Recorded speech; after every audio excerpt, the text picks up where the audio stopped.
You're watching CRE Radio and TV. Today we are discussing how important relationships are to success in real estate.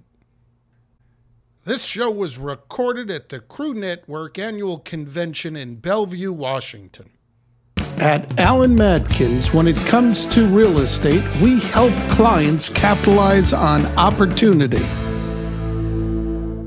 AMP Technologies, the Uber manager for your commercial real estate. It will simplify your asset management. I have Kristin Blount with me, and you're with Colliers International. That's correct. Out of the Boston office. Out of the Boston office, that's right. And what do you do for them? Are you a broker? I am. I advise tenants and landlords in leasing space. So I don't like to call myself a broker as much as an advisor in today's market. Ah, okay. So you're not a broker, you're an advisor. I like that. I like that name better. Because it's about relationships and adding value and not as much about transactions. It's only one part of the process. It's putting people together. Exactly. That's what it is. Exactly. It's like, hey, I know them. Why don't you get together with them? The better you are skilled at relationships. Exactly. So tell me about how you learned that. I mean, because I'm sure that is something that does come naturally to you, but at some point, you must have had an aha moment going, this is about relationships. So, I mean, I started my career in property and asset management. And of course. Of course. You're a woman. I'm a woman, right. And I graduated from college in the late 80s. And at that point in time, We're not being sarcastic, but that's where most women started in commercial real estate. Yeah, and I was offered a job with, my firm was Meredith and Grew at the time in Boston.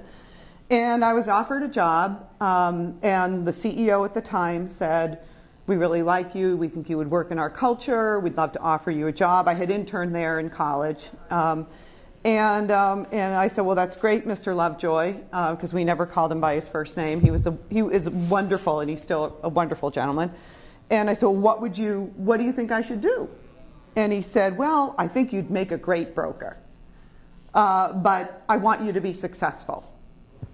And so he said, you have a choice. You can work in finance, which meant at that time loan servicing, or you can work in property and asset management. And so I was 21 years old, and I said, Mr. Lovejoy, what would you suggest? And he said, well, I think property and asset management is a great platform because you'll learn about all parts of the business. And as soon as the doors open for brokers, then you can then you can make a transition easier because you're going to understand leases because you're the one that actually implements them. You're going to understand buildings, so you'll be able to ask the right questions about things like HVAC and things like that. So, so I went into property and asset management, and I quickly learned that was more of a business, like not that dissimilar to working in a hotel. You've got clients in your building, and your objective is to maximize the value of the assets for the landlords, but at the same time make it attractive enough so that the tenants, they stay, because obviously it costs a lot of money to have them turn over. So I started to build relationships that way. And at the same time, I started to get interested in different organizations where I could sort of showcase leadership skills, learn from mentors and mentees. There were not that many women even in those days in property management, but that's really where we all kind of ended up. And I became involved in our local chapter of Crew. And this is not an advertisement because we're at Crew. That's right. No, I think it's perfectly fine. I'm an avid fan. But I tried to emulate some of the behaviors and some of the things that I saw with some of the women that I admired.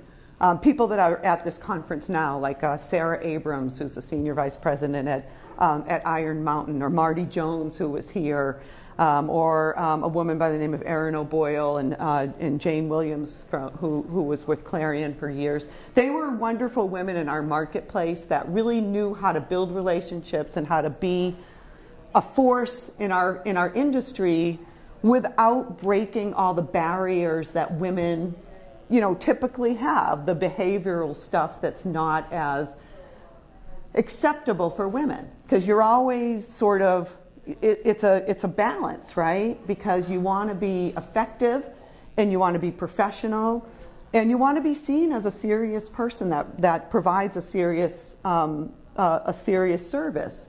But on the other hand, you don't want to be the B word, or you want to be assertive without being too aggressive because you don't want to turn people off, right? And then you also want to be decisive. You don't want to be the person with the floppy handshake or that type of thing. So I think it was a lot of sort of emulating. I'm sorry, that was kind of a long answer to a short question, but I'm sitting here going, I think this is going to be my first video. Oh, really? Yes. No, you've been great. I can't imagine anybody saying it better than what you've done. And that's why it's a relationship business. Everything is a relationship business. Did you your legal career, everything. What you're doing now is a relationship business, because we build relationships. It's not just networking. It's really getting your teeth in and getting to know that person and saying, can I trust that person? This is a huge decision. At Allen Madkins, when it comes to real estate, we help clients capitalize on opportunity. AMP Technologies, the Uber manager for your commercial real estate. It will simplify your asset management. This show is brought to you by The Broker List, the CRE community's first free online platform for finding brokers, deals, services, and vendors. And Leverage PR, the PR firm for your CRE firm. Publicity to grow your business.